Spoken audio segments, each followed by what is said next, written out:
शलाकया चक्षुरुन्मिलितं येन तस्मै श्रीगुरवे श्रीचैतन्यमनोभीष्टं स्थापितं येन भूतले स्वयं रूप कदा मह्यं ददाति स्वपदान्तिकं वन्देऽहं श्रीगुरो श्रीयुतापदकमलं श्रीगुरून् वैष्णवांश्च श्रीरूपं साग्रजातां सहगना रघुनाथान्वितं तं सजीवं साद्वैतं सावधूतं जना सहितं कृष्णचैतन्यदेवं श्रीराधा कृष्णपादान् सहगना ललिता श्रीविशाखान्वितं च नमो विष्णुपादाय कृष्णप्रेष्ठाय भूतले श्रीमते भक्तिवेदांत स्वामी निति नामिने नमस्ते सारस्वती देवे गौरवाणी प्रचारिणे निर्विशेष शून्यवादी पाश्चात्य देश तारिणे नमो महावदन्याय कृष्ण प्रेम प्रदायते कृष्णाय कृष्ण चैतन्य नामिने गौरतिसे नमः। हे कृष्ण करुणा सिंधु दीनबंधु जगतपते गोपेश गोपिका कांत राधा कांत नमोस्तुते सप्त कांचन गौरांगी श्री राधे वृंदावनेश्वरी वृषभानुसुते देवी प्रणमामि हरिप्रिये वाञ्छाकल्पतरुभ्यश्च कृपा सिन्धुभ्यैव च पतितानां पावनेभ्यो वैष्णवेभ्यो नमो नमः। जय श्री कृष्ण चैतन्य प्रभु नित्यानंद श्री अद्वैत गदाधर शिवासादि गौर भक्तवृंद। हरे कृष्णा कृष्ण कृष्ण हरे हरे हरे राम राम राम हरे हरे। हरे कृष्णा। आप सभी का स्वागत है भक्ति रसामृत सिंधु कक्षा में। मेरा स्क्रीन दिख रहा है आप लोग को? ओके, तो हम लोग ये श्लोक के बारे में कल चर्चा कर रहे थे। तो ये जो उत्तम भक्ति की जो परिभाषा है ना, तो इसमें जो जो शब्द सब यूज हुए हैं, हम लोग ये देख रहे हैं कि वो शब्द वहाँ पे जो लगाए गए हैं वो कितना महत्वपूर्ण है।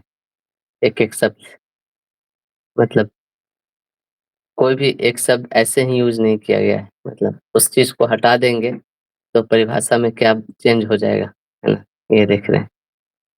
और आप लोग ने एक एक कल एग्जाम्पल भी बताया था, आज उसी को कंटिन्यू करके इसको हम लोग कंप्लीट करेंगे, है ना।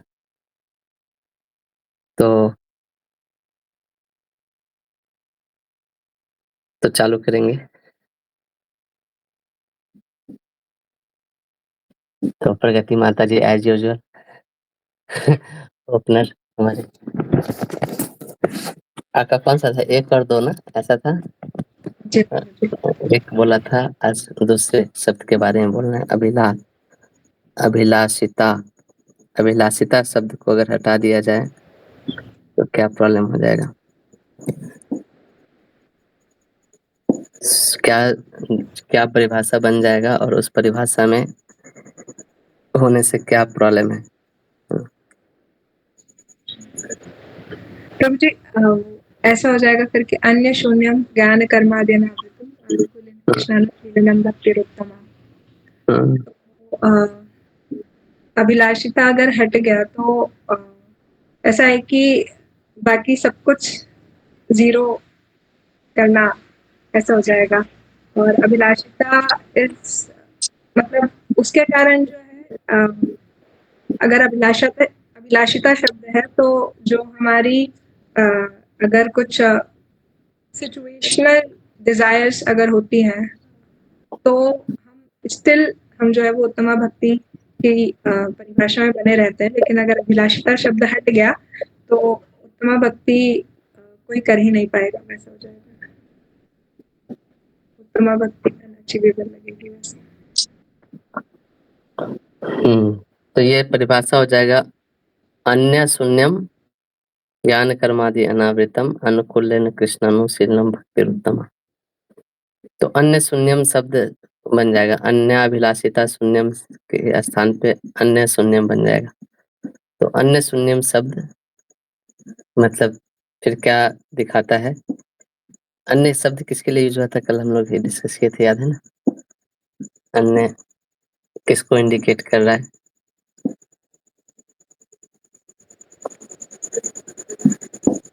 अन्य मतलब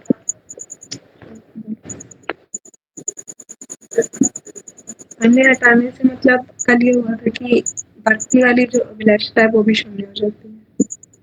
अन्य मतलब भक्ति से जो अनरिलेटेड है। हाँ, बराबर। तो भक्ति के संदर्भ में यहाँ पे यूज है। भक्ति के अलावा सारा चीज शून्य करना पड़ेगा, इसका मतलब ये हो जाएगा ना।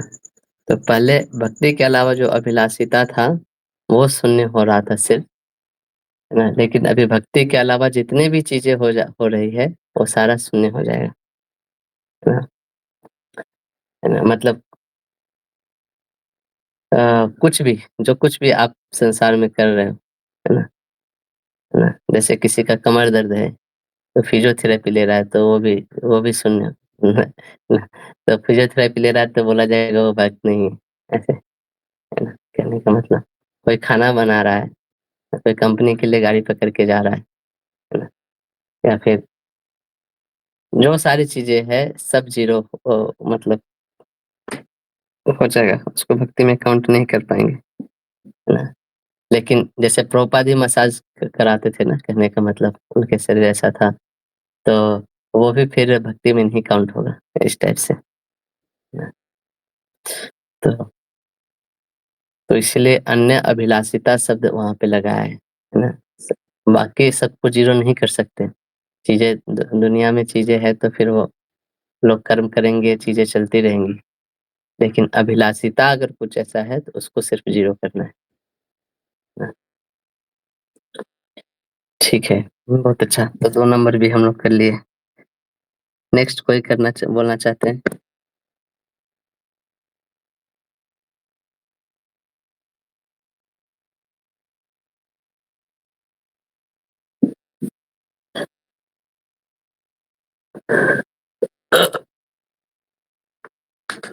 मेरा तो हो गया है, आप ही लोग का बाकी है।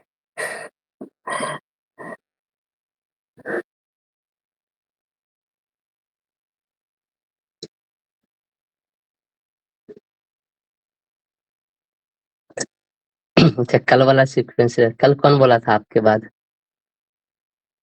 प्रगति माता जी आपके बाद कौन बोला था कल? मैं बोला था शायद, हाँ, लेकिन मेरे बाद कौन बोला था?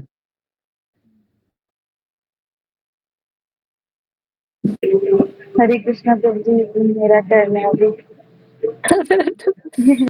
हाँ, रेडी हो आप? हाँ एकदम। ठीक है, बोलिए कौन सा शब्द था आपका? जी मेरा भक्तिर उत्तमा था, तो कल उत्तमा हो गया था, अभी भक्ति हम्म। वाला। तो मुझे मेरी आवाज आ रही है ना प्रॉपरली? हाँ हाँ, अरे अरे। तो जैसे अगर इस पूरे श्लोक में से भक्ति हट जाएगा तो ये ऐसे हो जाएगा श्लोक की अन्याभिलाषिता शून्यम ज्ञान कर्मादि अनावृतम अनुकूलेन कृष्णानुशीलनम उत्तमा। तो अगर इस हम्म श्लोक के संदर्भ में देखा जाए तो जो इसका प्रयोजन है श्लोक का, मतलब कि इस श्लोक का जो मेन चीज है जिसके बारे में बात हो रही है वही हट गया है यहाँ से। तो इसका अर्थ फिर कुछ ऐसा हो गया है कि अन्य इच्छाओं से रहित होना चाहिए, ज्ञान कर्म से आच्छादित नहीं होना चाहिए और कृष्ण के अनुकूल अनुशीलन होना चाहिए और वही उत्तम है। तो मतलब उत्तम है तो हम्म। ये तो बता दिया विशेषण की क्या, कि ये चीज उत्तम है, पर क्या चीज उत्तम है उसके बारे में मतलब नहीं हो पा रहा है क्लियर। मतलब जो यस मेन चीज यस। है वही है। जो मेन चीज है मतलब उसी का ये नहीं आएगा तो मतलब कैसे चलेगा? तो संस्कृत में कोई भी लैंग्वेज, संस्कृत ही नहीं, दुनिया का कोई भी लैंग्वेज, उसमें 2 चीज बहुत इंपॉर्टेंट होता है। एक, सबसे पहला चीज होता है क्रिया और कर्ता। ये दोनों रहेगा तभी वाक्य बनेगा, ऐसे, है ना। और इनफैक्ट क्रिया भी रहे तो बन जाएगा सिर्फ, क्योंकि क्रिया में ही कर्ता का बोध हो जाता है। जैसे संस्कृत में बोलेंगे गच्छामि, तो गच्छामि शब्द है वो हमेशा मतलब ना, मतलब अहम के साथ ही यूज होगा ऐसे करके, तो उसमें ऑलरेडी अहम कर्ता छिपा हुआ होता है। अहम गच्छामि, आप अहम गच्छामि बोलेंगे तो भी सही है, और सिर्फ गच्छामि बोलेंगे तो भी सही है ऐसे। तो यहाँ पे जो भक्ति है, ये मतलब भक्ति की ही परिभाषा दी जा रही है, और वही शब्द हटा दिए तो फिर ये सारा शब्द उसी के इर्द गिर्द घूम रही है ना, कड़ा के ही इर्द गिर्द बाकी सारी चीजें घूमती है ना। तो वो प्रॉब्लम हो जाएगा। जैसे आप लोग इसमें पढ़े होगे ना, थोड़ा संस्कृत बताता हूँ आप लोग को। इंग्लिश में क्या बोलते हैं, parts of speech, parts of speech है ना, यस नाउन, सभी। प्रोनाउन, वर्ब, एडवर्ब, और क्या होता है प्रीपोजिशन, कंजंक्शन, इंटरजेक्शन, ऐसे कर करके कुछ कुछ तो होता है। तो संस्कृत में ऐसा कुछ नहीं होता है। संस्कृत में इसको बोलते हैं संस्कृत में इसको क्या बोलते हैं, क्या बोलते हैं प्रीति माता जी, इसका कुछ अच्छा नाम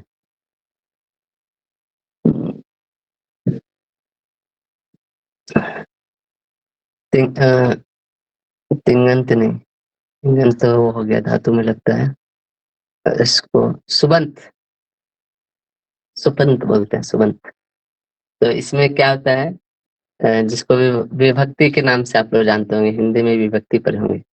तो हर एक शब्द का, हर एक शब्द नहीं, उसको पहले पद बोलते हैं। पद में जब ये विभक्ति लगती है तो शब्द बनता है, फिर शब्द का ही मतलब यूज होता है संस्कृत में। तो अ, जैसे राम एक ये हुआ, तो राम शब्द का डायरेक्ट यूज नहीं होता है। जैसे आपने सुना होगा राम राम राम, रामम राम रामान, रामेण रामाभ्याम रामेभ्य। तो ऐसे करके प्रथमा द्वितीय तृतीया करके ऐसे षष्ठी सप्तमी तक जाती है। तो सारे जो चीज होते हैं इंग्लिश वाले अलग अलग, वो सब एक ही इसमें आ जाता है, और फिर वहां से आप शब्द उठा उठा के आप सेंटेंस में यूज करते रहिए, ऐसा होता है ना। सिंपल है और लॉजिकल है ऐसे। तो इसका रिलेशन यहाँ पे जो टॉपिक हम लोग पढ़ रहे हैं उससे ये है कि बिना कर्ता के ये नहीं हो सकता है। जैसे सारा चीज जो लगी है वो करता है, उसी के इर्द गिर्द सारी चीजें घूमती है। अगर वही चीज हटा दिए तो बाकी बाकी चीज का कुछ मतलब ही नहीं है, ऐसे करके। जैसे इसको एक हमारे संस्कृत टीचर थे ना, वो ऐसे एक एग्जांपल देते थे। अ, मान लीजिए आप अपने दोस्त, आपका कोई दोस्त है ना, तो दोस्त के यहाँ पे शादी है, ऐसे करके ना। तो आप और आपका दोस्त बोला कि चलो मेरा एक फ्रेंड है उसका शादी है, तो चलते हैं। फ्रेंड है चाहे उसका कोई भी रिश्तेदार है, सपोज करो जो भी है। तो आप शादी में गए और आपने प्लान बनाया कि जाएंगे, लेकिन जाने के दिन क्या हुआ कि आप गए, आपका दोस्त भी गया साथ में। दोस्त फिर आधे घंटे बाद चला आया, है ना। तो आधे घंटे बाद चला आया तो फिर आप भी तो चल जाओगे ना उसके साथ। आपका वहां पे कोई जान पहचान थोड़ी है ना। आप तो वहां पे उसलिए गए थे कि दोस्त गया था। अब दोस्त ही नहीं है तो फिर मतलब आप किस हक से वहां पे जाके क्या करोगे।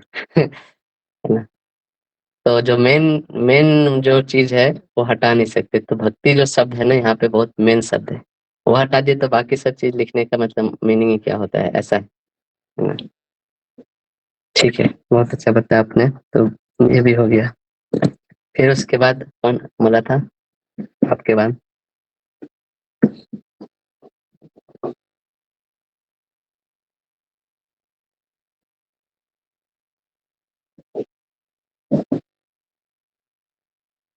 हाँ माइक म्यूट।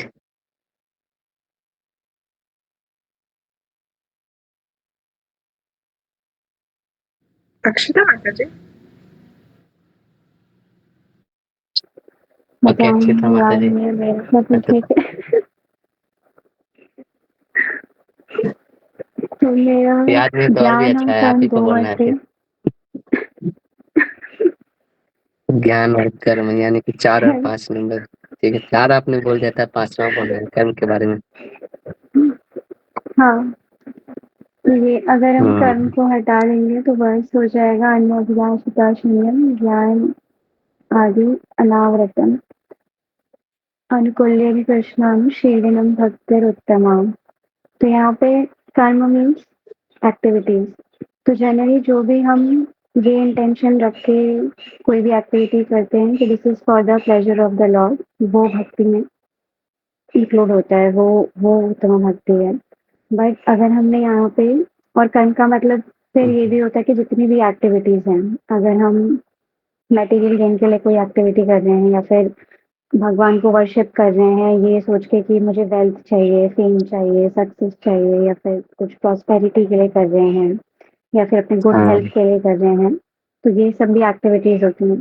तो अगर हमने यहाँ पे कर्म को हटा दिया तो फिर ये सारी एक्टिविटीज जो हैं ये भी फिर उत्तम भक्ति में आ जाएगा। एक बार फिर से बोलेंगे, मेरा थोड़ा ये हो गया, नेटवर्क प्रॉब्लम हो गया। तो कुछ मैं कह रही थी कि एक्टिविटीज कर्म मतलब कि जो भी हम एक्टिविटीज कर रहे हैं इन जनरल मटेरियल गेन के लिए या फिर कुछ वर्शिप कर रहे हैं भगवान का वेल्थ के लिए, अच्छी हेल्थ के लिए या फिर सक्सेस के लिए, अपने फेम के लिए। तो अगर यहाँ पे कर्म वर्ड को अगर रिमूव कर दिया तो यहाँ पे फिर इसका इम्पोर्टेंस ये रह जाएगा कि ये सारी एक्टिविटीज भी जो मटेरियल गेन के लिए है वो सब भी फिर उत्तम भक्ति में इंक्लूड हो जाएगा। हुँ। यस, ये सब एक्टिविटी मतलब हटा भी नहीं सकते, क्योंकि यहाँ पे शब्द यूज़ हुआ है अनावृत, और मतलब आपने सही बोला है, लेकिन मैं उसको थोड़ा और ये कर रहा हूँ रिफाइन, क्योंकि शून्यम नहीं यूज़ हुआ है, अनावृत। तो जैसे बिना कर्म किए कोई रह नहीं सकता, कहने का मतलब, है ना? लेकिन कर्म शब्द हटा देने से क्या होगा? आवृत हो जाएगा, कर्म से आवृत होना अलाउड हो जाएगा भक्ति में, है ना? कर्म से आवृत होना अलाउड हो जाना मतलब कि डर के मारे भक्ति कर रहे हैं, जैसे कल हम लोग चर्चा की थी ना, अ, अरे अच्छा पुण्य, इससे पुण्य प्राप्ति होता है, इसलिए ये कार्य करना चाहिए, पुण्य नहीं मिलेगा तो नरक में चले जाएँगे। कर रहे हैं भक्ति वाली क्रिया सब, लेकिन उसमें कर्म कांड वाली चीज़ें मतलब अ हाइलाइटेड है उस प्रोसेस में, कहने का मतलब। उसका चादर ओढ़ के हम लोग कर रहे हैं, है ना? हाँ। जैसे कभी-कभी हम लोग ऐसे मॉर्निंग प्रोग्राम में जाते हैं ठंडा के दिन में चादर ओढ़ के मंगल आरती करने, है ना? तो ठीक से डांसिंग नहीं कर पाते, ये नहीं कर पाते, ऐसा। तो उसी तरह वो कर्म वाला चादर ओढ़ के वो भक्ति करेगा ऐसे, है ना? इस टाइप से हो जाएगा वो। ठीक है, कर्म कांड वाला चादर। प्रभु जी, हुँ। प्रभु जी इसका कुछ और थोड़ा एक और एग्जांपल दीजिए ना, मुझे समझा नहीं है। हाँ, जैसे अ, अ, जैसे मैं कल बोल रहा था ना, बहुत लोग जैसे एकादशी करते हैं, क्यों करते हैं? जैसे क्यों करते हैं? क्योंकि उनको कुछ मतलब कुछ फ्रूटिव रिजल्ट दिखता है उससे, है ना? तो कर तो रहे हैं एकादशी वाली क्रिया, लेकिन अ, कर्म के द्वारा आवृत है वो चीज़। उनको क्योंकि फ्रूटिव रिजल्ट दिख रहा है, इसीलिए वो फिर हाँ, भक्ति कर रहे हैं, है ना? लेकिन भक्ति का मतलब होता है मतलब उन सब चीज़ों से प्रभावित नहीं करना, है ना? ये कर्म कांड अप्रोच जाता है भक्ति में। जैसे जैसे हमारे जीवन में भी, जैसे हम लोग अपने जीवन में ये चीज़ कैसे अप्लाई होता है, जैसे हम लोग को कभी-कभी बोनंजा ऑफर मिलता है ना, कि आज अ, अधिक मास है ना? तो ये कर लेना चाहिए। क्यों कर लेना चाहिए? क्योंकि 1000 गुना फल मिलता है, ऐसे, है ना? तो अधिक मास में लोग ना भर-भर के जप करते हैं, है ना? फिर कुछ लोग धाम वास करते हैं, है ना? कुछ लोग दान करते हैं, है ना? कुछ लोग गौ सेवा करते हैं, बहुत सारा चीज़ ऐसे पालन करते हैं। और जब अधिक मास खत्म होता है, उसका दीपदान बंद हो जाता है। क्यों है? अधिक मास का अधिक मास का भगवान को दीपदान नहीं कर सकते क्या? तो ये सब अप्रोच होता है ना, ये कर्मकांडी अप्रोच होता है भक्ति में। ये बता रहा हूँ कि भक्ति कैसा ना निरंतरता वाली चीज़ है, कंटिन्यूअस होना चाहिए। हम हमारा ये होना चाहिए कि आज ये ऑफर चल रहा है तो हम वो चीज़ कर रहे हैं, ऑफर बंद हो गया तो वो चीज़ छोड़ दे रहे हैं। है ना? तो बहुत लोग इसलिए शास्त्रों में ऐसी चीज़ें जानबूझ के दी जाती है कि भाई इसी बहाने कम से कम वो 30 दिन तक तो दीपदान ऑफर करेगा। लेकिन एक भक्त जो है उसके लिए हर दिन ही स्पेशल दिन होता है ना? उसके लिए कोई ब्रेक नहीं होता है भक्ति में। मतलब भक्ति सीज़नल नहीं होती है, ये मैं बताने की कोशिश कर रहा हूँ कि आज इसका सीज़न चल रहा है, तो आज ये चीज़ करते हैं। फिर सीज़न खत्म हो जाएगा तो फिर वो चीज़ रुक जाएगा, है ना? तो निरंतरता वाली चीज़ वहाँ पे भी सीज़नल टाइप की चीज़ें दिख रही तो वहाँ पे मतलब कुछ कुछ हाँ, हाँ, हाँ, कुछ तो सकाम वृत्ति है ऐसा, है ना? तो कोई-कोई जो इंस्ट्रक्शन होता है ना, शास्त्रों के इंस्ट्रक्शन हमें ऐसे समझने चाहिए अ, वो हर लेवल के लोगों के लिए एंगेज करने के लिए दिए होते हैं। हम तो ऑलरेडी जब हम ऊँची चेतना वाली चीज़ें कर सकते हैं, तो ये कर्मकांड के लेवल पे आके भक्ति क्यों करें? कहने का मतलब ये मतलब हम सोच रहे हैं कि हम अच्छा करें, लेकिन हम एक्चुअली चेतना में नीचे उतर के कर रहे हैं चीज़ें, है ना? तो हमारे लिए कोई गैप नहीं, हमारे लिए कोई ये नहीं, है ना? इसलिए मैं कभी-कभी बोलता हूँ, आप लोग सुने भी होंगे शायद, कि जो व्यक्ति है ना स्पेशल डे में ब 32 माला जप करता है, उससे ज़्यादा अच्छा मैं उसको मानता हूँ जो हर दिन 17 माला जप करता है ना? तो तो या फिर नॉर्मल डे में भी 32 माला कर सकते हैं ना, क्या प्रॉब्लम है? मतलब लेकिन उस चीज़ से प्रभावित होके 32 माला कर रहे हैं, तो वो कर्मकांड द्वारा आवृत हो गया वो चीज़, है ना? ऐसे करके, है ना? वैसे मैं देखता हूँ लोग चौराष्टकम गाते हैं, गोपी गीत गाते हैं या दीपदान करते हैं और खत्म होते ही अगले दिन से दीपदान बंद। ऐज़ इफ जैसे उस समय भगवान को दीप की ज़रूरत हो, हमने दे दिया, है ना? तो ये सब चीज़ें बताई जाती है शास्त्रों में उन लोगों को उत्साहित करने के लिए जो एकदम भौतिक चीज़ों में लगे हुए हैं। चलो इसी बहाने वो कुछ भगवान को मंदिर आया करेंगे, कुछ दीपदान ऑफ़र करेंगे, इस टाइप से करेंगे, है ना? अभी समझ में आया? यस प्रभु जी, आ गया। Thank you. ठीक है, तो 4 और 5 हो गया। इसके बाद कौन किनका नंबर था? हरे कृष्णा प्रभु जी, मेरा नंबर था। अमरीश प्रभु। तो आपका कौन-कौन सा शब्द था? मेरा अनुशीलनम था, जिसमें अनु कल हो गया था हो आज। गया था, शिरोनाम बोलना है। हाँ, यस। जी, तो शिलेनाम प्रभु जी जैसे आपने बताया था, शिलेनाम मतलब क्रिया, एक्टिविटी, प्रैक्टिस जो हम करते हैं कृष्णा कॉन्शियसनेस में। ये आपने बताया था कि ये 2 प्रकार से होती है, एक भाव रूप में दिखती है और एक एफर्ट बेस्ड रूप में। और एफर्ट बेस्ड में जैसे वो 3 अलग-अलग चैनल से दिखती है, फिजिकल, बाय द स्पीच और बाय द माइंड। सो सबसे हाईएस्ट शिलिनम जो है वो कृष्णा कॉन्शियसनेस ही है, क्योंकि शिलिनम तो जैसे इस संसार में जो भी क्रियाएं हो रही है वो सब शिलिनम है। बट जो सबसे हाईएस्ट शिलिनम है वो कृष्णा कॉन्शियसनेस है। जैसे कोई गुरु की अगर सेवा कर रहा है तो वो भी कृष्णानुशीलनम में ही आता है। तुलसी को जल ऑफर करता है तो वो भी कृष्णानुशीलनम में ही आता है।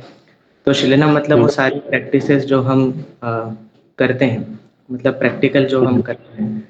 तो यदि अगर शिलिनम वर्ड को इस श्लोक से हटा दिया जाए तो श्लोक कुछ इस प्रकार होगा कि अन्याभिलाषिता शून्यम ज्ञान कर्मादि अनावृतम अनुकूलेन कृष्णानु भक्ति। तो अब शिलिनम वर्ड हट जाने से क्या हो रहा है कि इस श्लोक की जो सक्रियता है वो समाप्त हो जा रही है। ये श्लोक निष्क्रिय हो जा रहा है यहाँ पर, क्योंकि वो सिर्फ थ्योरी बन करके रह जा रहा है। वहाँ पर प्रैक्टिकल कुछ दिख नहीं रहा है, दृश्यमान नहीं हो रहा है। मतलब वो जैसे बिना शरीर का आत्मा हो गया है।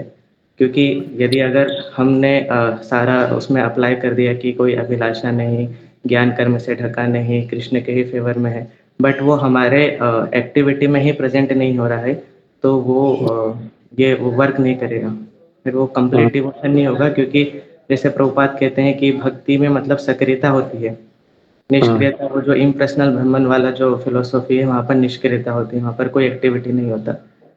तो अगर यहाँ पर इस श्लोक में शीलनाम हटा देंगे तो जो भक्ति का जो सक्रियता वाला गुण है वो वहाँ पर समाप्त हो जाएगा। यस यस, बहुत अच्छा। तो सीरियलम मतलब वो सक्रिय है, मतलब कुछ एक्टिव पार्टिसिपेशन, इवन वो कायिक हो, मानसिक भी हो सकता है, वाचिक भी हो सकता है, भाव रूप में भी हो सकता है। तो अगर वही चीज हटा दे तो ये डिफिनीशन के अनुसार फिर एक, जैसे मान लीजिए मेरे रूम में घड़ा रखा हुआ है, पानी का घड़ा, तो वो भी सर्वश्रेष्ठ भक्त माना जाएगा, क्योंकि क्योंकि उसका भी तो अनुकूलन है, उसके उसके उसके पास कुछ प्रतिकूल भावना नहीं है कृष्ण के प्रति, है ना? और शीलनम शब्द है नहीं, कुछ करना नहीं है, तो वो भी भक्त माना जाएगा ऐसे करके। तो इस टाइप के डिफेक्ट आने लगेंगे, है ना? तो शीलनम मतलब कुछ क्रिया, कुछ एक्टिविटी होनी चाहिए। अच्छा बताया आपने, सेल्फ एक्सप्लेनेबल है, इसमें ज़्यादा बताने की जरूरत। यस, किन्हीं का प्रश्न है, हाथ उठा हुआ है।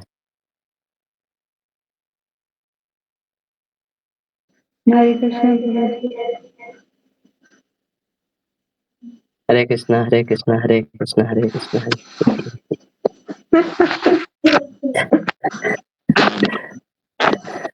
प्रभु जी, अक्षरा माता जी ने पहले हाथ उठाया।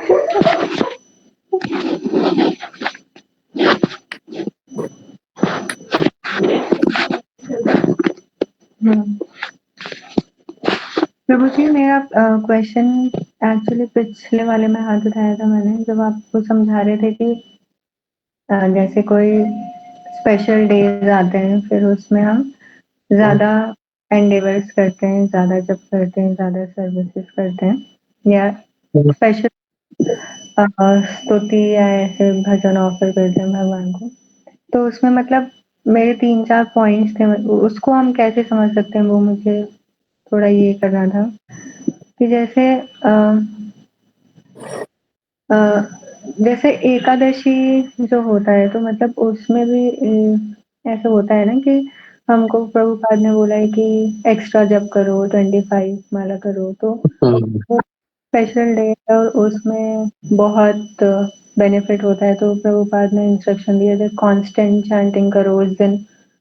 प्रभुपाद ने इंस्ट्रक्शन ये भी दिए हैं कि हर दिन कांस्टेंट चैंटिंग करो, पर उन्होंने स्पेशल फोकस एकादशी के दिन इसलिए किया कि वो जानते हैं कि हर दिन, because we are in this body, मतलब मुझे ऐसा लगता है कि हम इस मटेरियल बॉडी में हैं, जो हर दिन जब तक वो सेल्फ रियलाइज नहीं हो जाती, वो बॉडीली स्तर से ऊपर नहीं हो जाती, हर दिन वो कांस्टेंट उसमें नहीं जाती, जब तक उसको लौल्यम या भगवान के प्रति अट्रैक्शन अटैचमेंट नहीं आ जाता, वो राग में नहीं उधर चला जाता, निष्ठा के स्टेज पे नहीं पहुंचता, वो निरंतरता हर चीज में मेंटेन नहीं कर पाएगा।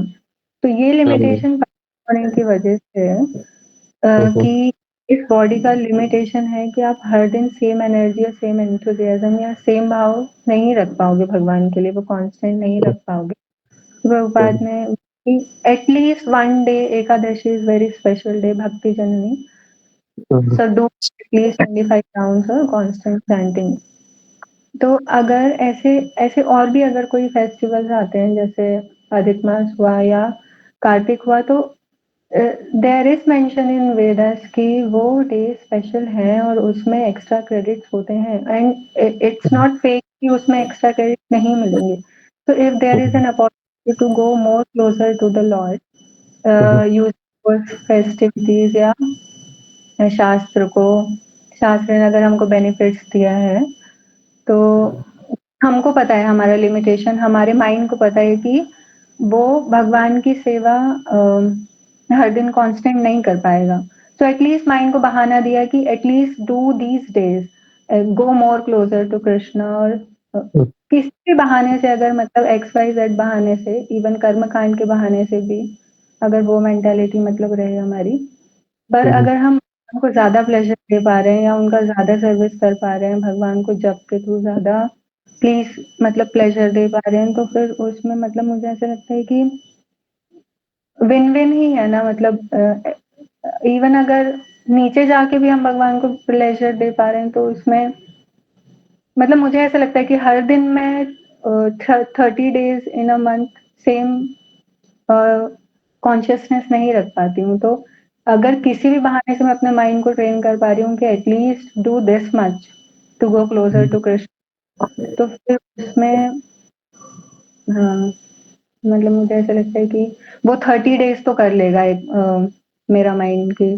चलो अपने आप को खींच के इतने दिन तो भगवान का सर्विस कर लो। फिर उसके बाद वो डाउन आ जाएगा, वो मुझे पता है कि बॉडीली लिमिटेशंस भी हैं और माइंड के लिमिटेशंस भी हैं, तो वो डाउन आएगा। But at least I will be satisfied कि एट लीस्ट मैंने वो 30 डेज़ तो अपना फुल दिया भगवान को प्लेज़र देने के लिए।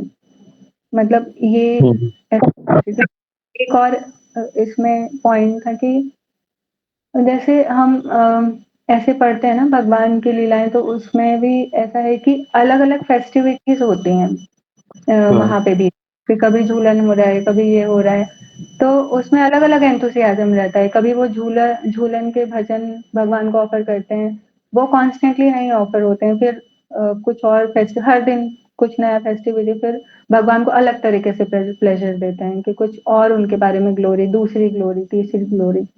तो अगर वैसा हम थ्रू आउट द ईयर अलग-अलग फेस्टिवल्स आ रहे हैं और उसमें भगवान को अलग-अलग तरीके से प्लीज़ कर रहे हैं, की कोशिश कर रहे हैं, तो मतलब वो गलत रहता है क्या? मुझे पता नहीं। मतलब मेरा कर्मकांड रहता है, 100% मुझे पता है कि मैं सकाम कर्म करती हूँ।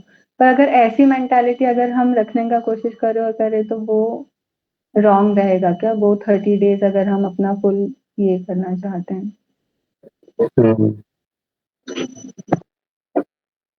अच्छा प्रश्न है। ये कैसे है, यहाँ पे जो शब्द यूज़ हुआ है ना, अनावृतम, तो जब हम लोग ऐसी बातें कर रहे हैं, कर्म अनावृतम, मतलब आप कर्म नहीं रोक सकते, लेकिन उससे आवृत होके वो चीज़ नहीं करना चाहिए।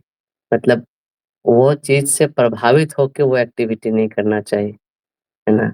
वो चीज़ से प्रभावित होके कौन करेगा? जो जो बहुत ज़्यादा जिसको आध्यात्मिकता की समझ नहीं है। जैसे मैं आपको एक एग्ज़ाम्पल देता हूँ, है ना? जैसे मैं और मेरी बड़ी बहनें, हम लोग बचपन में जब स्कूल जाते थे, तो स्कूल जाने के लिए बच्चों को आप समझते हो ना कितना मेहनत करना पड़ता है। हर दिन घर में युद्ध होता था मुझे स्कूल भेजने के लिए। मैं घर से निकल के भाग जाता था कहीं, या गेट बंद कर लेता था, नहीं जाऊँगा आज स्कूल। मेरी बहन एकदम टाइम पे रेडी होके जाके पापा को बोलती है, देखो ये अभी तक तैयार नहीं हुआ है। तो तो अ अ, तो कभी-कभी ऐसा होता था, तो मेरे पापा मेरे को बुला के ये करते थे, पापा-मम्मी, तो तुम आठना समय तो 50 पैसा उस समय, मतलब 50 पैसे के मतलब आपको समझो, आज आज के ज़माने में जो ₹10 के में जितना भूजा मिलता है, उतना 50 पैसे में मिल जाता था वैसे। तो बोल 50 पैसे दोगे तब स्कूल जाऊँगा, ऐसे, नहीं तो नहीं जाऊँगा। है ना? तो पापा कभी-कभी देते थे, ऐसे करके, है ना? तो चला जाता था स्कूल। मेरी बहन ऐसे भी चली जाती थी। बस वो ऐसा डिमांड नहीं रखती थी, है ना? तो दोनों ही आदमी पापा को प्लीज़ कर रहे हैं स्कूल जाके, है ना? लेकिन एक का क्या है कि उसको कुछ पर्सनल बेनिफिट दिख रहा है, इसलिए वो स्कूल जा रहा है कि 50 पैसे मिलेगा, आज मैं भुजा खाऊँगा। टिफ़िन जब होगा ना, तो भुजा लेके आऊँगा, सबके सामने बैठ के खाऊँगा। दूसरा कोई पर्सनल बेनिफिट के कारण नहीं जा रहा है। तो दोनों ही स्कूल जाने की क्रिया कर रहे हैं, लेकिन दोनों में ज़्यादा श्रेष्ठ ज़्यादा प्रसन्न कौन कर रहा है पिताजी को, है ना? तो इसी तरह मेरा जो स्कूल जाना हुआ, वो सकाम वृत्ति से आवृत हुआ कि हमको कुछ मिल रहा है, 50 पैसा, ₹1 या कुछ-कुछ, मैं ऐसे बहुत सारा डिमांड धीरे-धीरे बढ़ाते गया, है ना? कि मुझे साइकिल खरीदोगे तभी मैं जाऊँगा, नहीं साइकिल मिलेगा तो नहीं जाऊँगा, ऐसे। हमारा जूता खराब हो गया है। मैं मतलब कि वो एक पॉइंट पकड़ लिया था कोई चीज़ लेना है तो स्कूल जाना बंद करना पड़ेगा तो वो चीज़ फिर मिल जाएगा। तो मैं एग्ज़ाम्पल क्यों दे रहा था? तो आवृत्त, कर्म आवृत्त मतलब ये सब चीज़ ऐसा नहीं है कि हमें नहीं भी करना चाहिए। अधिक मास है तो उसमें कुछ एक्स्ट्रा चीज़ नहीं करना चाहिए, कार्तिक मंथ है तो नहीं करना चाहिए। ऑब्वियसली ये सब चीज़ बहुत अच्छे होते हैं और करना भी चाहिए। लेकिन हमारी चेतना का जो पॉइंटर है ना, वो कर्मकांड लेवल पे नहीं होना चाहिए, चेतना का लेवल भक्ति के लेवल पे होना चाहिए। इस चेतना के डिफरेंस को यहाँ पे समझाया जा रहा है ना? तो भक्ति के लेवल पे होगा ना, उसके लिए हर दिन फेस्टिवल ही होगा। मैं ये बोल रहा हूँ। इस दिन भी कर लेगा वो, मतलब उसको कुछ प्रॉब्लम नहीं है जन्माष्टमी के दिन एक्स्ट्रा राउंड करने में। दूसरे दिन उसको समय मिलेगा ना, उस दिन भी वो समय निकाल के एक्स्ट्रा राउंड मारेगा वो, है ना? ऐसे। तो अ, तो बहुत सारी चीज़ें जैसे कुछ-कुछ चीज़ें तो ऐसे ही हमारे आचार्यों ने उसमें जोड़ा है कि लोग बाय डिफ़ॉल्ट ऐसा चीज़ें करते हैं, है ना? तो इसको चलो इस फेस्टिवल में जोड़ देते हैं, तो क्या उसी बहाने करेंगे, है ना? तो इस टाइप के जैसे मुझे याद नहीं है रेफ़रेंस उतना, लेकिन भक्ति सरस्वती ठाकुर ने बहुत सारी चीज़ें ऐसे-ऐसे ऐड की हैं। हाँ, इस महीने में ये करना चाहिए, इसमें ऐसे करना चाहिए, क्योंकि वो देखते हैं कि बाय डिफ़ॉल्ट है ना? लोग ये करते जैसे अभी अभी मैं एक एग्ज़ाम्पल देता हूँ, जैसे अभी एक एक ये आता है, जैसे जैसे एक एक नॉर्मल एग्ज़ाम्पल लीजिए, चलिए जैसे राखी मनाते हैं लोग, एक फेस्टिवल है ना? भाई-बहन के बीच में राखी मनता है ना? तो जैसे लोग फ्रेंडशिप डे मनाते हैं या बहुत सारी ऐसी-ऐसी चीज़ें आजकल लोग मनाते हैं। तो अब क्या होता है कि लोग बाय डिफ़ॉल्ट लोग मनाएँगे ही, मतलब ये सब चीज़ें सोशल मीडिया पे इतनी फैल जाती है। तो अब है कि इसी चीज़ को भगवान से कनेक्ट कर दो, है ना? चलो भगवान हमारे बेस्ट फ्रेंड है, ऐसे करके, है ना? उनके लिए कुछ गिफ्ट लेके आओ, उनके लिए कुछ केक लेके आओ, ऐसे। तो तो अब भगवान के लिए कुछ गिफ्ट लेके आओ, केक लेके आओ, क्योंकि फ्रेंडशिप डे है। तो ये भक्ति का चीज़ है, आपका एक एक एक एक्सटर्नल फैक्टर पे डिपेंड कर रहा है। एक एक भक्त का चेतना ये होना चाहिए कि मेरे को जब भी अपॉर्च्युनिटी मिलेगा भगवान के लिए केक देने के लिए मैं दूँगा, है ना? मैं बनाऊँगा ऐसे, मतलब उस चीज़ पे डिपेंड नहीं होना चाहिए, है ना? तो ऑब्वियसली शुरू-शुरू में जैसे आप बोल रहे हो कि ये हम सबका भी वैसे ही रहता है, तो उसको कुछ मतलब इसको बोलते हैं कैरेट एंड ये डंकी फ़ॉर्मूला, सामने कैरेट दिखता है तो डंकी भागते रहता है। ऐसे तो शुरू-शुरू में हमारी चेतना उसी स्तर पे होती है, लेकिन धीरे-धीरे हमें इससे ऊपर उठना चाहिए। नित्य निरंतर भगवान का स्मरण करना चाहिए, मतलब भगवान को छोड़ के और किसी चीज़ का मतलब बारे में माया के बारे में ऐसे कुछ सोचना ही नहीं चाहिए। कैसे भगवान को प्रसन्न कर सकते हैं और उसमें वो फिर डिसाइड कर लेता है कि कौन-सा एक्टिविटी टाइम के अनुसार ज़्यादा सूटेबल है ना? तो वो उस समय कर देता है, ऐसे करके। उसका पॉइंटर हमेशा वो भगवान को प्रसन्नता करने का ही रहता है, ऐसे। लेकिन इन जनरल जो ये भौतिकवादी लोगों के लिए बताया जा रहा है, जो आते हैं भगवान के मंदिर में, सर नवाते हैं, नारियल फोड़ के जाते हैं, है ना? तो कर्म से वो आवृत होता है। देखने में वो भी बहुत तपस्या करते हैं। फास्टिंग करके आएँगे, नहीं हम पैदल चल के जाएँगे सीढ़ी, है ना? बहुत सारे लोग देखे होंगे, है ना? लेकिन वो आवृत होती है, कर्मावृतम। समझ पा रहे हैं दोनों में डिफ़रेंस है, भले ही बाहर से दोनों चीज़ एक ही लग रहा है देखने में। इवन जैसे आप अधिक मास में एक्स्ट्रा माला कर रहे हो सके आपके बगल वाला भक्त भी आपसे आपके साथ ही बैठा हो, वो भी एक्स्ट्रा माला कर रहा है, लेकिन दोनों की चेतना में ज़मीन आसमान का अंतर हो सकता है ना? ऐसे करके। समझ गई। हुँ, थैंक यू सो मच। हरे बस कृष्ण प्रभु अच्छा जी। बताओ। प्रभु जी, मैं बस यही कॉन्शियसनेस वाले पॉइंट में पूछना चाह रही थी, तो इसका मतलब क्या ये है कि मतलब और it all depends in our consciousness कि हमारा चेतना कैसा है कि हम भगवान के प्लेज़र के लिए हर एक चीज़ करने का प्रयास कर रहे हैं कि चाहे वो कार्तिक है या एकादशी है या फिर नॉर्मल डेज़ हैं। जैसे आपने अभी हुँ, चैंटिंग का बताया कि हम एकादशी के दिन बहुत ज़्यादा चैंट कर रहे हैं। फिर जो लेकिन हम फिर नॉर्मल डेज़ में भी फिर हम एक्स्ट्रा राउंड इस कॉन्शियसनेस से करें कि to give pleasure to the lord कि अगर हम एकादशी में भी ये कॉन्शियसनेस रखें कि हुँ, भगवान की प्रसन्नता के लिए हमें जप करना चाहिए। तो फिर हुँ, लेकिन ठीक है, उसमें हमने पूरा दिन भर अगर हमने चैंटिंग किया ये कॉन्शियसनेस रख के भी, तो उसके बाद भी अगर कब नॉर्मल डेज़ में भी फिर हम कुछ आधा घंटा और एक्स्ट्रा राउंड्स चैंट कर रहे हैं, ये सोच के कि ये कॉन्शियसनेस रख के कि ये भी मैं भगवान की प्रसन्नता के लिए कर रही हूँ। तो मतलब is it about all it's all about our consciousness ऐसा मैं पूछना चाह यस, रही थी यस। कि ये तो ये क्या करेक्ट अंडरस्टैंडिंग है? जैसे कि सपोज़ कार्तिक का महीना आया है, उसमें हमने बहुत एक्स्ट्रा राउंड्स किए हैं, चैंटिंग करी है। बट ये कॉन्शियसनेस रख के कि भगवान को ये प्रसन्नता देगा। बट उसके बाद भी जब कार्तिक का महीना खत्म हो गया, जब आके नॉर्मल डेज़ हैं, तो उसके बाद भी मैं एटलीस्ट पूरा दिन भर तो मतलब या उतना 50 राउंड चैंट नहीं कर रही हूँ। पर एटलीस्ट आधा घंटा अपने डेली रूटीन से निकाल के कर रही हूँ, ये सोच के कि ठीक है मैंने कि मतलब ये भी मतलब मेरे रूटीन में होना चाहिए और टू प्लीज़ कृष्णा अभी कार्तिक के जितना तो मैं नहीं कर सकती बट हाँ, नॉर्मल डेज़ में मैं एटलीस्ट हाफ एन आवर और एक्स्ट्रा निकाल के भगवान की प्रसन्नता के लिए चैंटिंग करूँ। तो क्या ये कॉन्शियसनेस ठीक है? हुँ, हुँ।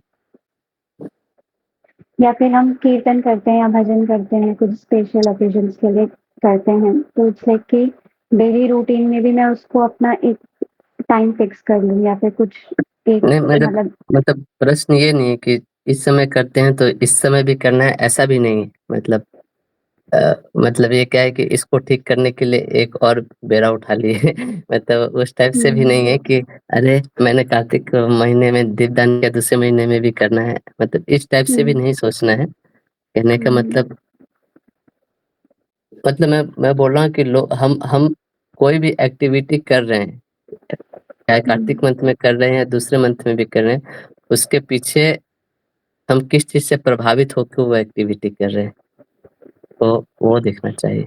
जैसे कार्तिक मंथ में भी कर रहे हैं तो मतलब अच्छी बात है, लेकिन जनरली मैं देखता हूँ ना लोग यही सब चीज़ कोट करते हैं कि अरे! आपने दीपदान नहीं किया, तुमको पता नहीं दीपदान की कितनी महिमा है कार्तिक महीने में।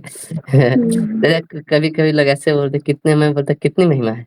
अरे! एक एक चूहा गलती से दीपदान कर दिया था, वो वैकुंठ चला गया था, ऐसे करके। हुँ, तो मतलब एक एक कुछ उनको ये दिख रहा है ना कि शायद मैं भी वैकुंठ चला जाऊँगा, इसीलिए ये चीज़ कर देना चाहिए, हुँ, है ना? ये एक प्रभावित मेंटालिटी है। तो ऐसे भक्ति जो होता है ना बहुत ही मतलब निस्वार्थ के ऊपर से चालू ही होता है वो, ऐसे, है ना? उसमें इन सब चीज़ों का कोई स्थान नहीं है ना? कहने का मतलब कि कुछ मिलेगा इसलिए हम ये चीज़ कर रहे हैं, ऐसा कुछ उसमें चीज़ होता नहीं, है ना? हुँ, तो तो उस स्तर पे हमें जाने की कोशिश करना चाहिए। मैं ये नहीं बोल रहा कि उस स्तर पे हम लोग पहुँच भी गए हैं, ऐसा भी नहीं है। और लेकिन एट लीस्ट हमारा टेंजेंट हमारा जो वेक्टर का डायरेक्शन है उधर की तरफ होना चाहिए, है ना? नीचे की तरफ नहीं होना चाहिए। बस बिगिनिंग स्तर पे सही है, नए लोगों को ऐसा बोलते हैं, उस टाइप से लोग प्रभावित होते हैं, लेकिन एक स्तर के बाद हम इन सब चीज़ों से भी ऊपर उठना चाहिए। तो यहाँ पे भक्ति का जब डेफिनिशन बता रहे हैं ना, तो उसमें ये चीज़ मैं इसलिए बता रहा हूँ क्योंकि हमें पता रहे एट लीस्ट ये होता क्या है, हम कर पा रहे हैं, नहीं कर पा रहे हैं वो अलग चीज़ है ना? लेकिन वो डिफरेंसेस फिर दिख जाता है ना? ऐसे कि जैसे मैं बताता हूँ, जैसे प्रभुपाद एक बार कोई बहुत सारे ये लोग आए थे, उन लोग से बहुत मतलब आर्गुमेंट चल रहा था, ये सब चीज़ होता था ना, big bang theory, Darwin theory, Prabhupada के साथ घंटों-घंटों बैठ के वो लोग बातें करते थे। तो एक बार तमल कृष्ण महाराज शायद ये बताते हैं, कि एक बार शाम का समय था, बहुत देर से हीटेड आर्गुमेंट चल रहा था, आरती का टाइम हो गया था, तो मुझे लगा कि यार क्या चल रहा है ये, दिन भर यही चल रहा है, इसको थोड़ा माहौल चेंज किया जाए। तो उन्होंने प्रभुपाद को जाके बोला कि प्रभुपाद इस इवनिंग टाइम मतलब अभी संकीर्तन का टाइम हो गया, हम लोग चले मंदिर। तो प्रभुपाद देखते हैं तमिल कृष्ण महाराज को, तुमको क्या लग रहा है ये क्या संकीर्तन नहीं चल रहा है, हम लोग जो कर रहे हैं ये भी संकीर्तन है, ऐसे करके।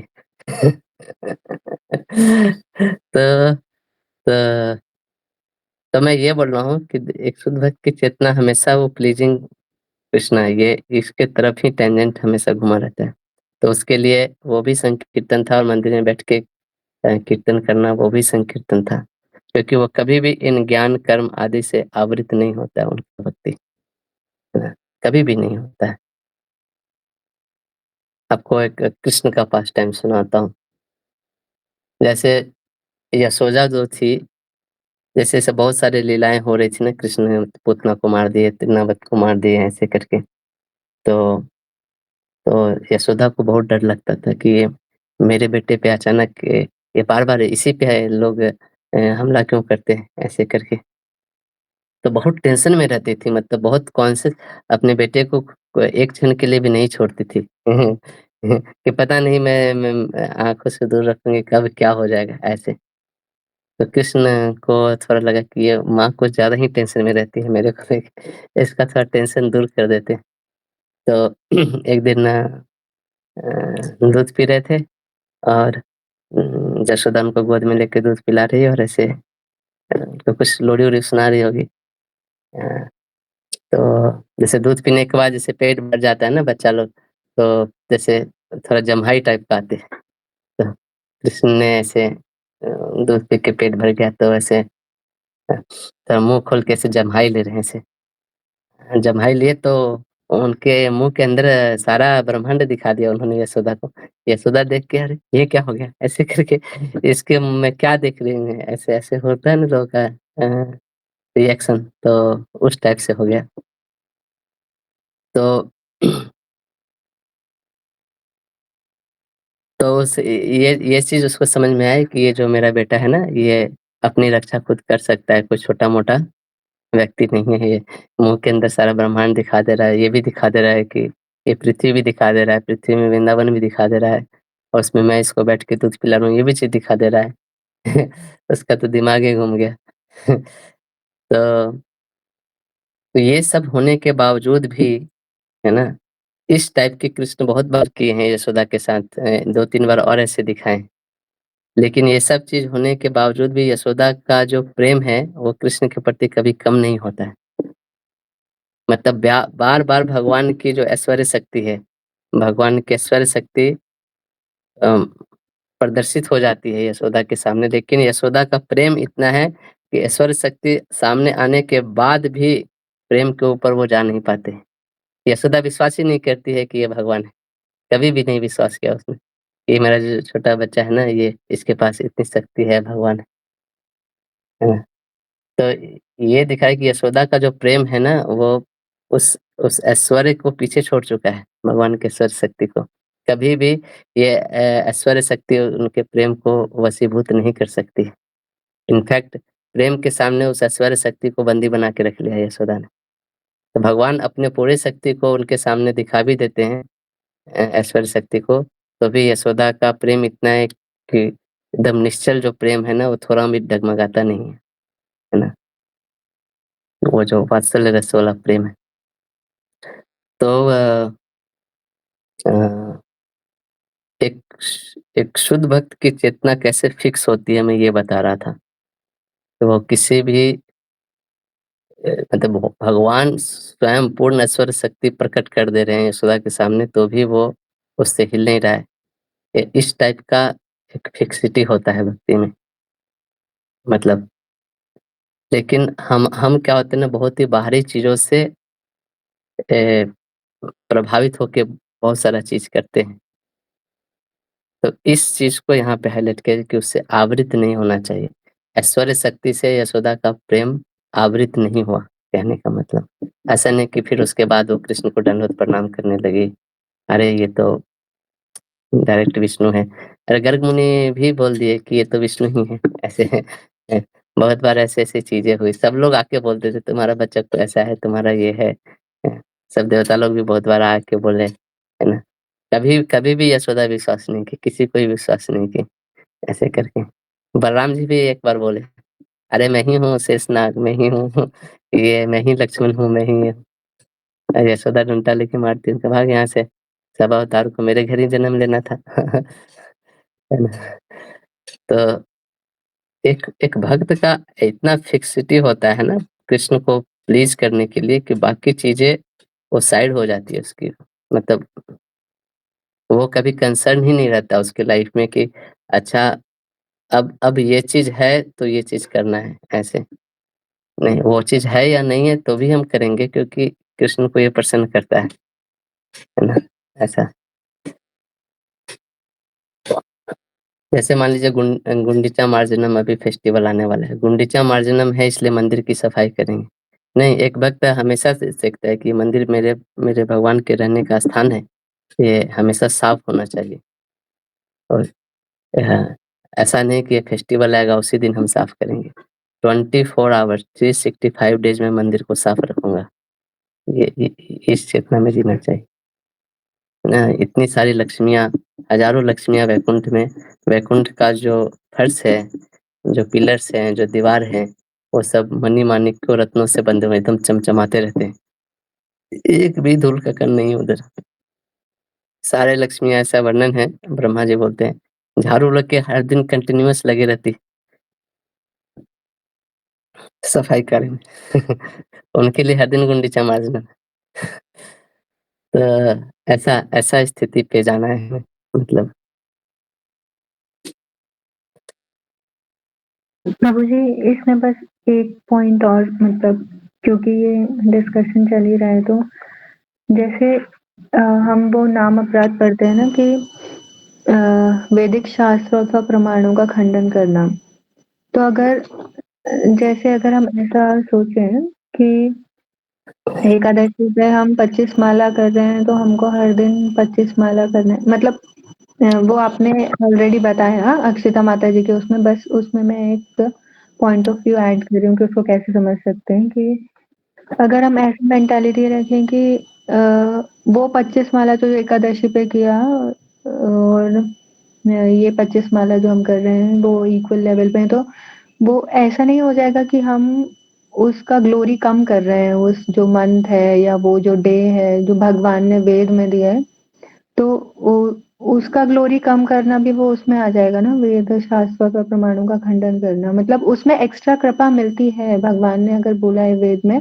कि एक्स्ट्रा कृपा, मतलब बहुत मर्सीफुल है वो मंथ या उस मंथ के जो प्रिसाइडिंग डीटी है, जैसे राधा रानी अगर कार्तिक मंथ का, तो उसमें कृपा मिलेगी ही मिलेगी, मतलब तो उसमें इतने स्ट्रिक्ट नहीं होते भगवान, बहुत कृपालु होते हैं या दयावान होते हैं उसमें, तो अगर हम उनसे ये सोच के एक्स्ट्रा एंडेवर कर रहे हैं कि आई वेरी मच नीड कृपा, और अगर मुझे एक अपॉर्चुनिटी भगवान दे रहे हैं तो व्हाई नॉट, मतलब अगर इजीली मुझे वो वो दयावान है इस मंथ में, अगर दया अगर कृपा मुझे मिल रही है तो मैं सीख करूं, अगर ये प्रेयरफुल मूड और मेंटालिटी रखते हैं, not reducing the glories of that month, तो ये सही रहेगा। मतलब मुझे कभी कभी ऐसा लगता है कि ये मेंटालिटी में मैं ना चली जाऊं कि I am reducing the glory of that day और द मंथ, तो फिर वो नाम अपराध होगा कि भगवान ने खुद बोला है, जैसे ये अधिक मास के उसमें ही ये द्रौपदी वाला जो आता है कि इन हर पास्ट लाइफ, जब उसे अधिक मास का उन्हें अधिक मास का बताया गया था कि this month is very glorious and आप इसमें भक्ति कर सकते हैं, उनका जो भी इच्छा था वो पूरा होगा दुर्वासा मुनि के द्वारा, तो वो उस पर अविश्वास करती हैं कि how this month can be glorious as Kartik or more than Kartik, तो because of that doubt only उनका भगवान कृष्ण उनको बताते हैं कि you got 5 and you are suffering this much, ऐसे करके वो पूरा स्टोरी है, जो भी उसके अंदर के फैक्ट्स अलग हो सकते हैं, मीनिंग्स डीपर मीनिंग्स अलग हो सकते हैं, बट ऐसा वो आता है उसमें, मतलब भक्ति रसामृत महाराज ने भी बताया था। तो if we doubt the glory of that month कि उसमें कृपा नहीं है या सेम नहीं है या ज्यादा, मतलब ज्यादा एंडेवर करना ये नहीं है, तो वो हमारे लिए अच्छा नहीं है ना, वो नाम अपराध में आ जाएगा। आई डोंट नो, मैं क्वेश्चन अच्छे से नहीं रख पाई, but the point is to not the reduce the glory of the month or the day. जैसे स्पेशल अपीयरेंस डे है अगर किसी वैष्णव के, तो वो हमने सबने फील किया है कि वो एक्स्ट्रा कृपालु होता है वो day. You will be able to do spiritual activities very easily. नाम जप में आपका मन लगेगा, सब कुछ बहुत इजी होगा, because that day is very special and you're taking shelter of that Vaishnav. ऐसा कहती हूँ. हाँ ठीक है, कर सकते हैं, कुछ प्रॉब्लम नहीं.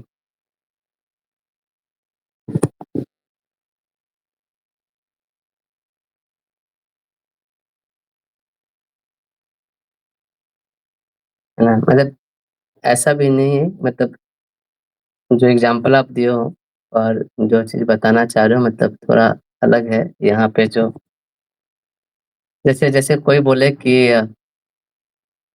कोई कोई मान लीजिए भक्त है ना, तो जैसे कोई बोलते हैं ना कि शिव जी के, जैसे बनारस में कोई मरता है तो शिव जी उसके कान में आके राम नाम बोलते हैं. तो ऑब्वियसली वो वाराणसी धाम का ग्लोरी बताने के लिए है. लेकिन कोई अगर ये चूज करता है कि मैं वाराणसी में नहीं मर करके मैं वृंदावन में शरीर त्याग करूंगा, तो इससे ऐसे भी नहीं समझना चाहिए कि वो बना वाराणसी धाम का मतलब सम्मान नहीं कर रहा है. मतलब मैं ये बताता हूँ कि साथ में बहुत सारे चीज है ना, और बहुत सारे चीजों को देख के बहुत सारे चीजें, जैसे आप अभी ये चीज जो बोल रहे हैं इसके अलावा भी बहुत सारे चीज है कि ये चीज नहीं करने से, जैसे बोल रहे हैं ना कि नहीं करने से इसका ग्लोरी कम हो जाएगा, है ना. तो हो सके बहुत सारी चीज हम लोग को पता भी ना हो, ऐसी भी चीजें होंगी, है ना. अ, और बहुत सारी चीजें शास्त्र में ऐसे एक इंस्पिरेशन देने के लिए दी गई. जैसे एक मैं बताता हूँ, एक तिलक का मैं ये पढ़ रहा था. एक राजा था, वो अम, तो आखेट पे गया और एक एक जानवर के पीछे भाग रहा था घोड़े से दौड़ दौड़ के. और क्या हुआ कि अचानक एक्सीडेंट हुआ. कुछ सांप दिखाया, क्या घोड़ा रुक गया, वो घोड़े के नीचे गिर गया. और गिर गया तो उसको यमदूत लोग लेने आए, लेकिन यमदूत लोग लेके नहीं गए. तो भाई क्यों नहीं लेके गए, तो वो जो, क्योंकि वो जब जमीन पे गिरा तो वहां पे कुछ था, मड टाइप का या क्या था, तो उससे उसके माथे पे तिलक जैसा निशान बन गया. तो जैसे ही यमदूत लोग देखा रहे ये विष्णु का तिलक है, तो वो उसको लेने नहीं आए, वो छोड़ के चले गए, बोले कि ये हमारे जुरिस्डिक्शन के बाहर हो गया. तब जैसे इस टाइप की कहानियां भी कहीं कहीं बताई गई है. ये इसलिए बताई गई है कि एक तिलक की विशेष महिमा उस स्थान पे बताने के लिए बताई गई. लेकिन हम इस चीज से प्रभावित होकर ही तिलक लगाने लगते हैं कि मैं तिलक लगाऊंगा तो मुझे भी यमदूत लोग नहीं लेने आएंगे. ये टेक्निकली इस स्टेटमेंट में कोई गलत नहीं है, ये सही भी है. लेकिन एक एक मैं बोल रहा हूँ कि इससे हायर चेतना भी हो सकती है इसी चीज को करने की, है ना. वो एक्टिविटी करने या ना करने की यहाँ पे बात ही नहीं मतलब है. ऐसा नहीं कि कर्म नहीं करना चाहिए, लेकिन उससे आवृत होकर नहीं करना चाहिए, है ना. तो ऑब्वियसली बहुत सारे चीज पावरफुल है. ऐसा नहीं है कि कार्तिक महीने का कोई ग्लोरी नहीं है, और बहुत ही ग्लोरी है उसकी. मतलब उस पे महीनों भर आप क्लास दे सकते हो, इतना पुराणों में लिखा हुआ है. अधिक मास के बारे में इतना लिखा हुआ है, इतनी सारी चीजें करने को लिखी गई है. छोटे से छोटे चीज को इतना मैग्नीफाई करके उसमें बताया गया है कि आप कोई अगर सिर्फ वो पढ़ ले तो वो सिर्फ इंतजार ही करते रहे कि अगला अधिक मास कब आएगा. ऐसे इसी इंतजार में जीता रहेगा वो, अगला अधिक मास कब आएगा कि मैं ये सब चीज का पालन करूं, है ना. तो जहाँ पे जो संदर्भ होता है उस संदर्भ में उस चीज को बहुत शास्त्र ग्लोरीफाई करते हैं, है ना, कि, है ना. जैसे मान लीजिए, जैसे एक प्रैक्टिकल एग्जांपल मैं आपको आप किसी के घर पे गए, आपको उसने पिज्जा खिलाया तो आप बाय डिफॉल्ट पिज्जा को बहुत ग्लोरीफाई करते हो ना. मतलब आपको पिज्जा अच्छा लगे या ना लगे, या भाई उसके घर पे खाने गए तो उसके खाने को ग्लोरीफाई करोगे ना. ये तो मतलब एक अंडरस्टूड चीजें होती है. तो लेकिन जरूरी नहीं कि पिज्जा बहुत एक हेल्दी खाना हो. तो इसी तरह जो शास्त्र में लिखे जाते हैं ना बहुत सारी चीजें, इन सब लोगों के लिए ही लिखे जाते हैं। बहुत तरह के शास्त्र होते हैं, सत्वगुणी, रजोगुणी, तमोगुणी, और किन लोगों को कौन-सा चीज़ आकर्षित करेगा, अ, उस टाइप की चीज़ें को बहुत ही प्रोत्साहित करके लिखा जाता है, ऐसे करके, है ना? जैसे कार्तिक महीने में जैसे मान लीजिए दान की बहुत महिमा है कि जो जो गौ को एक घास भी मान लीजिए खिला देता है, इतना पुण्य मिलता है। कोई गौदान करे तो क्या क्या ही हो जाएगा, ऐसे करके भी मान लीजिए लिखा हुआ है। लेकिन एक एक भक्त ऐसा नहीं करता है कि वो गौ सेवा नहीं करना चाहता है, नहीं करेगा, या नहीं करेगा तो कार्तिक महिमा का अपमान करे। लेकिन एक भक्त समझता है कि इससे भी बड़ा चीज़ है जो मैं किसी को मैं भगवान का नाम जो जप कर रहा हूँ ना, ये इससे भी बड़ा चीज़ है। मैं किसी को अगर कृष्ण कॉन्शियसनेस का प्रचार कर रहा हूँ ना, तो वो करोड़ों-करोड़ों गौदान करने से ऊपर एक चीज़ है कि एक व्यक्ति को मैं प्रचार करके इस भौतिक जगत से निकाल पा रहा हूँ। है ना? तो यहाँ पे जब ऐसी चीज़ें बताई जा रही है, तो इसका मतलब ये नहीं कि ये उसको कॉन्ट्राडिक्ट करने के लिए बताई जा रही है। ना, उसकी भी एक महत्ता है, इसकी भी एक महत्ता है, और दोनों के ऑडियंस अलग हैं। मतलब दोनों के क्या बोलते हैं,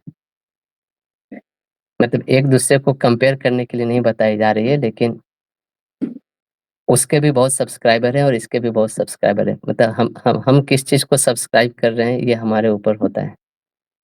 ना? तो जैसे आप जप के बारे में बोल रहे हो ना, जैसे बहुत लोग को जैसे कार्तिक महीने में हो सकता है एक्स्ट्रा जप नहीं करते हो। बहुत लोग दूसरा टाइप का तपस्या करते हैं कि मैं जैसे बहुत सारे ब्रह्मचारी को देखता हूँ कि मैं बाल नहीं कटाऊँगा इस 1 महीने तक। बहुत सारे होते हैं जो मैं सिर्फ़ एक ही टाइम खाना खाऊँगा। कुछ लोग का गोल होता है कि मैं इस महीने में कोई स्वीट नहीं खाऊँगा, है ना? ऐसे बहुत तरह के लोग लक्ष्य लेके चलते हैं, अलग-अलग तरह के, जो जिस चीज़ से बहुत प्रभावित होते हैं। और कोई वो चीज़ नहीं कर रहा है, इसका मतलब ये नहीं कि उसकी वो महिमा नहीं समझ रहा है ना? तो हर चीज़ को, शास्त्र को जब हम पढ़ते हैं, जानते हैं, तो उस एक संबंध ज्ञान के साथ अगर उसको पढ़ेंगे तब वो ज़्यादा अप्लाई होगा। मैं ये चीज़ क्यों कर रहा हूँ, ये इस चीज़ से मेरा क्या संबंध है ना? उस चीज़ को लेते हुए चलते हैं, वो हमारे जीवन में मतलब ज़्यादा सार्थक है ना? ना?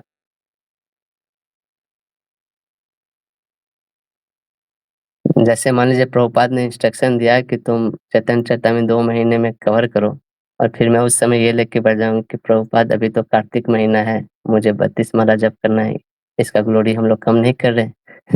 हम लोग दिन भर लगे हुए हैं चैतन्य चरितामृत बुक बाइंडिंग करने में। तो वो मैटर नहीं कर, ये समझना होता है कि कौन-सी चीज़ें ज़्यादा प्रायोरिटी है मेरे लाइफ में।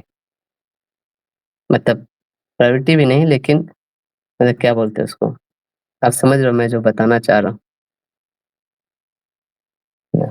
जी प्रभु जी, which will please more to the Lord at that point hmm, of time. Yes, उस टाइप की चीज़ें। वो चेतना का स्तर है कि हम भगवान को प्रसन्न करना चाहते हैं। ये सब चीज़ें इम्पोर्टेंट नहीं है कि ये ज़्यादा अच्छा है या इसकी ज़्यादा महिमा है या इसकी ज़्यादा महिमा है। मेरा जो कनेक्शन है भगवान के साथ प्रभुपाद के थ्रू जा रहा है, तो प्रभुपाद अभी ये चाह रहे हैं, इसलिए ये चीज़ मेरे लिए सबसे इम्पोर्टेंट है अभी। मतलब इस टाइप से जाता है चीज़ें। हमेशा एक पर्सनल प्रोसेस होता है भक्ति। तो अगर प्रभुपाद ये बोल रहे हैं ना कि मैं यहाँ पे बैठ के अगर डार्विन के बारे में डिस्कशन कर रहा हूँ, तो ये बैठ के मेरा यहाँ पे संकीर्तन करने से ना, नाम जप करने से ज़्यादा इम्पोर्टेंट मेरे लिए ये है, क्योंकि मेरे गुरु ने बोला था कि इंग्लिश में प्रचार करो, और मैं वही कर रहा हूँ। तुम मेरे को मत सिखाओ कि मुझे क्या करना चाहिए, नहीं करना चाहिए। मतलब इस टोन में प्रभुपाद ने नहीं बोला, लेकिन कहने का मतलब ये है कि हर चीज़ की महिमा है। ऐसा नहीं कि फिर वो संकीर्तन की महिमा को डाउन कर रहे हैं। अरे!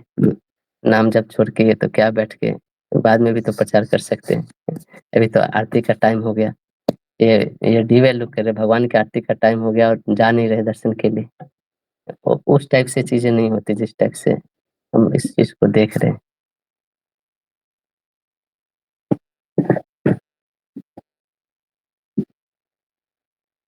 जी प्रभु जी। मैंने अच्छा हुआ इतने सारे क्वेश्चन पूछे क्योंकि उससे बहुत सारे एस्पेक्ट्स मतलब डीपर मुझे समझ में आए कि how we should look to the things. मतलब हमें डर-डर के भक्ति नहीं करनी है कि इसका अपमान ना हो जाए या इसका अपराध ना हो जाए या इसका ग्लोरी कम ना हो जाए। What is more pleasing to our Guru at that point of time? वो ही कृष्णा को प्लीजिंग होगा। थैंक यू सो मच प्रभु जैसे जी। एक मैं ऐसे एग्जांपल दे रहा हूँ। एक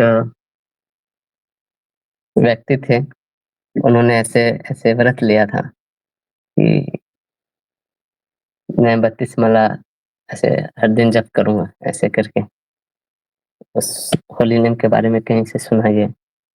फिर उसके गुरु ने एक दिन कुछ बोला उसको। वो पूछते रहते ना लोग कि प्रभु जी कुछ सेवा होगा तो बताइएगा, ऐसे होगा तो बताइएगा कुछ। तो उन्होंने कुछ बोला करने के लिए, तो वो बोला कि प्रभु जी मेरा माला भी बाकी है, मैं आपको मतलब मैं 32 माला करता हूँ तो टाइम नहीं बचता, मैं आपको बाद में करके दूं क्या, ऐसे करके। तो ये आप समझ रहे हो डिफरेंस क्या हो गया है यहाँ पे।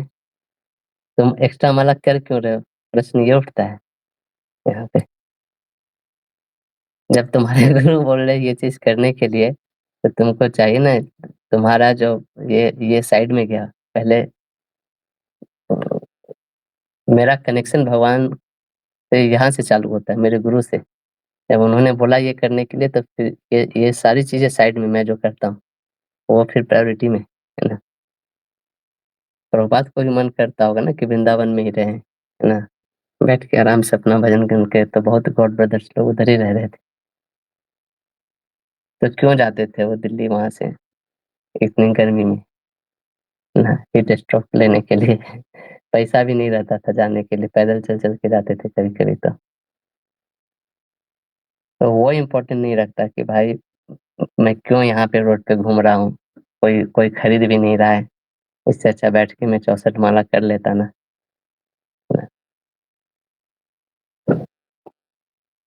तो ये एक एक लेवल में जब भक्ति में हम फोकस्ड होते हैं ना, जैसे जैसे ऊपर बढ़ते जाते हैं, हमारा जो वाइड एंगल होता है वो बहुत नैरो होते जाता है। मतलब इस टाइप से एक प्रोग्रेस के लिए बहुत सुलभ हो जाता है ऐसे।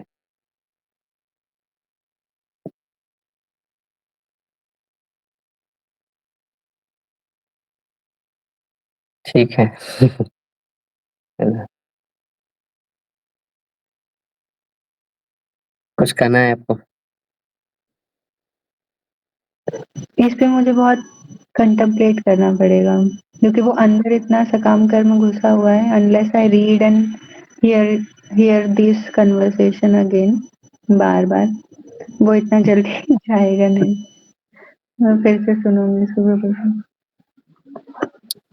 ठीक है, तो हमारा अभी बाकी रह गया, क्या करना है अभी? 2 बाकी रहेगा, उसको कर ले या फिर अगले क्लास में करें? 7 और 9। अच्छा, शिवानी माता जी तो वैसे भी नहीं है। 9 कौन सा है? कृष्ण।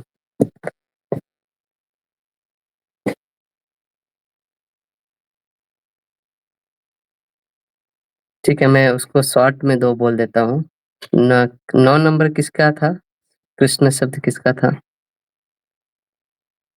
या टाइम मेरा नहीं है? ओके, कुछ बोलना है आपको? कृष्ण शब्द को हटा देंगे तो क्या हो जाएगा? कृष्ण शब्द को हटा देंगे तो वो श्लोक का ही मीनिंग नहीं रह पाएगा। मतलब हम किसके लिए अन्य अभिलाषिता शून्य कर रहे हैं, किसके लिए ज्ञान कर्म से आच्छादित न होके कर रहे हैं, किसके लिए अनुकूल करना चाहते हैं, किसके लिए शीलनम और भक्ति उत्तम भक्ति करना चाहते हैं, वो सब निरर्थक हो जाएगा प्रभु जी। आई मीन द विषय इज रिमूव्ड, तो फिर बाकी चीजों का मतलब नहीं रह पाएगा कि किसके लिए वो सब किया जा रहा है। सर, किसी के भी अनुकूल्य होगा तो उसको भक्ति मान लिया जाएगा, है ना? मतलब सारी क्रियाएँ संसार की अच्छे हो या बुरे हो, सब भक्ति में आने लगेगा, ऐसे, है ना? क्योंकि सारी क्रियाएँ किसी न किसी के तो अनुकूल होंगी ही इस टाइप से, है ना? लेकिन किसी के अनुकूल है ना, कृष्ण के अनुकूल होना चाहिए, कृष्ण के गुरु के अनुकूल होना चाहिए, कृष्ण के वैष्णव के अनुकूल, तुलसी माने में तो जो भी कृष्ण से संबंधित जो चीज़ें है उसके अनुकूल होना चाहिए, है ना? ठीक है, तब वो भक्ति मानी जाएगी। ठीक है, और एक शब्द बच गया, 7 नंबर अनावृतम।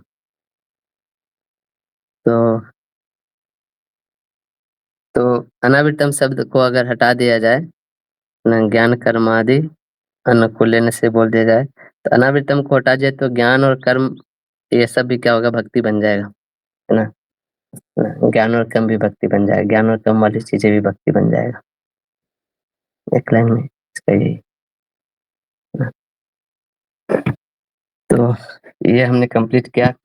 अगले क्लास से इसके आगे हम लोग ये श्लोक चालू करेंगे। तो ये जो मैं बताया ये बहुत अच्छा से बताते हैं किन्हीं को, एक राधा वृंदावन चंद्रमाज उनका भक्ति रसामृत सिंधु के ऊपर क्लासेस है, यूट्यूब में भी अवेलेबल है।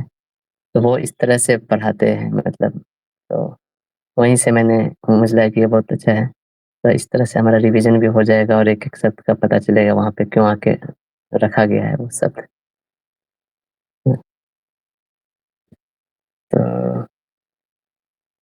तो यहीं पे एंड करते हैं, है ना? क्लास में श्रील प्रभुपाद की जय, भक्ति रसामृत सिंधु ग्रंथ की जय, श्रील रूप गोस्वामी पाद की जय। Thank you, Prabhu. Hare Krishna, Hare Krishna. Thank you so much, Prabhuji. Hare Krishna.